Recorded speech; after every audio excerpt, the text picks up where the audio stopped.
Guzurin tarihin hamshakin attajiri wanda ya fara da sana'o'i iri-iri da suka haɗar da sayar da kayan masarufi irin su dawa, gero, alkama, maiwa da sauran dangin hatsi. Kafin daga baya ya tsallake zuwa sai da kalanzir da man fetur. Sana'ar da ya ɗauko daga tushe ta dalilin fara ta da yi ta hanyar bumburutu, wato riƙe jarka da tiyo da galan-galan akan titin Kano zuwa Gwarzo kusa da Kabuga shekaru fiye da 30 da suka wuce. A yanzu dai Alhaji Auwalu Abdullahi wanda aka fi sani da AA Rano ya tashi daga ɗan bumburutu ya zama gagarumin mai harkar sai da man fetur wanda yake da motocin ɗaukan mai wato tanka fiye da 600 da gidajen mai fiye da 200 a sassa daban-daban na wannan ƙasa tamu ta Najeriya. Haka kuma AA Rano yana da gagarumin matattarar tataccen man fetur da ake kira depot a unguwar Ejegun da ke jihar Lagos, wadda ake sauke litar mai kimanin miliyan 60 da ake rarrabawa zuwa gidajen mansa ko kuma a sayarwa da sauran 'yan kasuwa masu bukata. Kamfanin AA Rano na ɗaya daga cikin kamfanoni kaɗan a ƙasar nan da aka ba lasisin ɗaukar ɗanyen mai wato crude oil don sayarwa a ƙasashen waje. Alhaji Auwalu Abdullahi Rano haifaffen garin Lausi ne da ke cikin yankin karamar hukumar Rano a nan jihar Kano, wanda ya sha kwaramniya kala-kala a rayuwa kafin ya kai matsayin da yake a yanzu. An haife shi ranar 1 ga watan Janairu 1965 kuma ya yi karatunsa na firamare a garinsu a Lausi Yamma, sannan ya karatunsa na sakandare a karamar hukumarsa cikin garin Rano. Alhaji Auwalu Abdullahi Rano mutum ne mai gaskiya da aminci a cikin kasuwancinsa da mu'amalarsa da jama'a. Waɗanda suka san shi sun ce azama ita ce kalma ɗaya tilo da ta bayyana sirrin nasarar kasuwanci ta Alhaji Auwalu Abdullahi Rano.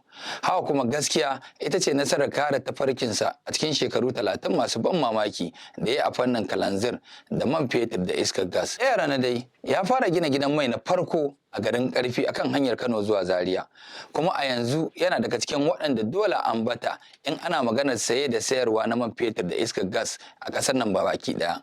A yau cikin hukuncin Ubangiji wannan ɗan bumburutu mai gaskiya har kafa kamfanin jiragen sama yayi mai suna AA Rano Airline wanda ke jigilar fasinjoji daga birane daban-daban na faɗin ƙasar nan. Saboda jajircewar Alhaji Auwalu Abdullahi ya gina kamfanoni da dama waɗanda suka haɗar da AA Rano Airline Limited a 2002, kamfanin AA Rano Oil and Gas Limited, Dan Kano Oil and Gas Chemicals, Nikon Petroleum, AA Rano Construction Company, AA Rano LPG, AA Rano Transport, AA Rano Farm, Ibal Petroleum, Central Oil Limited, AA Rano Lubricant Company, Lausu Shipping Company Limited da kuma AA Rano Rice and Fuels. Baya ga kasancewa hamshakin ɗan kasuwa, Alhaji Auwalu Abdullahi Rano hamshakin mai taimako ne. Alhaji Auwalu Abdullahi Rano shine ya gina cibiyar yada addinin musulunci mai suna Darus Sunna wadda take a unguwa 3 cikin garin Kano. Sannan ya kafa gidauniyar AA Rano Foundation, gidauniyar da take tallafawa ɗalibai da kuɗin karatu tare da biya marasa lafiya kuɗin magani da kuma kuɗin tiyata.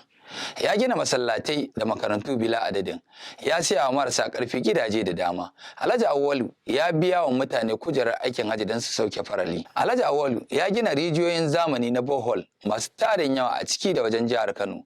AA Rano mutum ne da mutane ke kiransa da uba ga marayu. A ɗabi'ance yana da sha'awar bayar da tallafin karatu ga marayu da yaran da suka fito daga gidajen marasa galihu. AA Rano yana ɗaukar nauyin ɗaliban da basu gaza 2000 ba a makarantun firamare da sakandare a duk shekara da kuma kusan ɗalibai 1500 don yin karatu a jami'o'i masu zaman kansu da kwalejoji da kuma kwalejin fasaha a Najeriya. Har ila yau Alhaji Auwalu Abdullahi Rano yana ba wasu tallafin karatu a jami'o'i daban-daban na ƙasashen Afirka kamar su Egypt, Sudan, Uganda, Benin da kuma ƙasar Nijar. Sannan kuma yana biya wasu daga cikin ɗaliban tallafin karatu a sashi daban-daban na makarantun jami'o'in da ba na Afirka ba irin su Malaysia, India da kuma China. A duk shekara Alhaji Auwalu Abdullahi Rano yana ciyar da abinci, sutura da samar da matsuguni ga al'umma a lungu da saƙo na Najeriya. Alhaji Auwalu Rano ya yaye yara da dama inda suka zama masu cin gashin kansu. Haka kuma cikin abubuwan yabawa da Alhaji Auwalu Abdullahi Rano yake yi akwai rage farashin litar mai a duk watan Ramalana don taimakawa jama'a. Alhaji Auwalu Abdullahi Rano yana da shekaru kimanin 50 a duniya da mata 2 da 'ya'ya 10. Sai mu ce Allah ya yalwata arzikinsa, ya yawaita mana irinsu, ya ƙara masa lafiya. Ko ci gaba da kasancewa da Jagora TV don samun tarihin hamshakan